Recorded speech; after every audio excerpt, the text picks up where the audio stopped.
Elara Vane was known throughout the city of Armor for her art. She was only 26, yet her canvases were displayed in small galleries, admired by critics, and even sold to collectors. But if you looked closely, you'd notice something unusual: her paintings carried a heavy weight. The skies she painted were always stormy, her oceans turbulent, her forests tangled in shadows. Every brushstroke screamed anger, loss, and walls built high around a wounded soul. Elara was strong in the eyes of the world, but deep inside, she carried scars she refused to heal. She believed strength meant never bending, never forgiving, and never showing weakness. She had built her life on that belief. As a child, she had lost her parents in a car accident, and after bouncing between relatives who treated her more like a burden than family, she promised herself she would never need anyone again. Independence became her armor, her paintings, her pride, her emotions, buried where no one could touch them. To most people, Elara was untouchable, a fierce artist who lived only for her craft. But behind the canvas, she was a woman aching in silence, convinced that love and kindness were illusions. One evening, as winter's breath swept through the streets, Elara wandered through the old marketplace. She had no real reason to be there, except perhaps to escape the loneliness of her empty apartment. As she passed stalls and shops shutting down for the night, she heard something strange. A soft melody, delicate yet powerful, weaving through the cold air.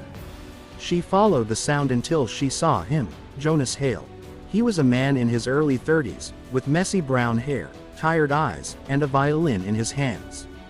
He wasn't playing for fame or money, he wasn't even facing the crowd. He stood quietly at the corner, eyes closed, as if he played only for himself. Yet his music carried across the marketplace, a song filled with sorrow but also with hope.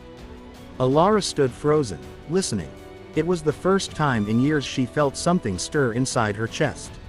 Night after night, Elara found herself returning to the same spot. She never spoke to Jonas at first, only listened.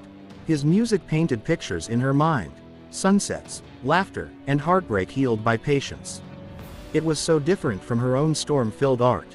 One evening, curiosity got the better of her, and she asked him, "Why do you play here, in the cold, when hardly anyone stops to listen?"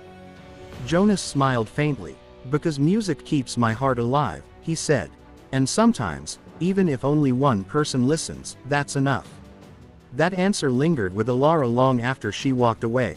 For weeks, she returned, sometimes speaking with him, sometimes simply listening. She learned he had once been part of a small orchestra, but tragedy struck when his younger sister, the only family he had left, died from an illness. Jonas could have given up, but instead, he chose to pour his grief into music.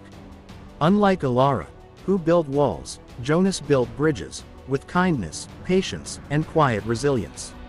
The contrast between them unsettled her. He had every reason to shut out the world, yet he didn't. She had chosen anger, while he chose love. For the first time, Elara began to wonder if she had been wrong all along. Slowly, her art began to shift.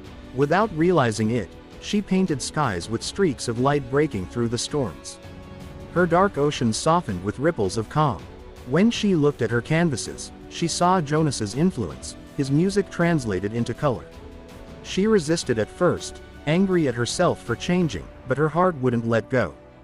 The more she listened to him, the more she felt her soul unravel.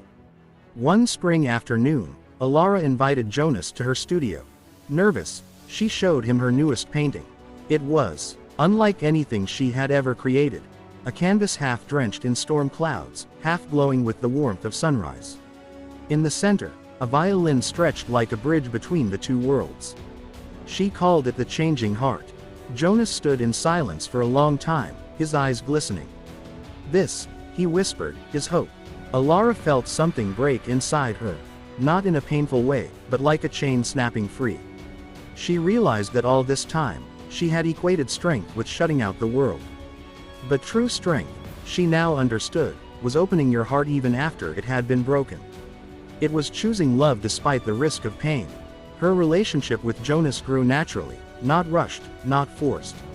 Sometimes they shared stories, sometimes they simply sat in silence while he played and she painted. Together, they healed pieces of each other. Jonas taught her patience, and she gave him someone to believe in again. Their lives intertwined like melody and brushstroke, each one lifting the other. Months later, Elara unveiled her masterpiece The Changing Heart at a gallery show. Unlike her old work, this painting drew crowds for a different reason. People stood before it and felt something stir within them: hope, renewal, the courage to change. Critics called it her most powerful work yet. But for Elara, it wasn't about recognition.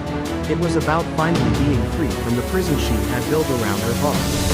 She had discovered a truth she once resisted. The strongest heart is not the one that never breaks, but the one that learns to change, forgive, and keep beating anyway. Jonas continued to play his violin in the marketplace, but now he wasn't alone. Sometimes, Elara stood beside him, sketching the faces of passers-by as they paused to listen. Other times, she simply closed her eyes and let the music carry her. Together, they reminded the world that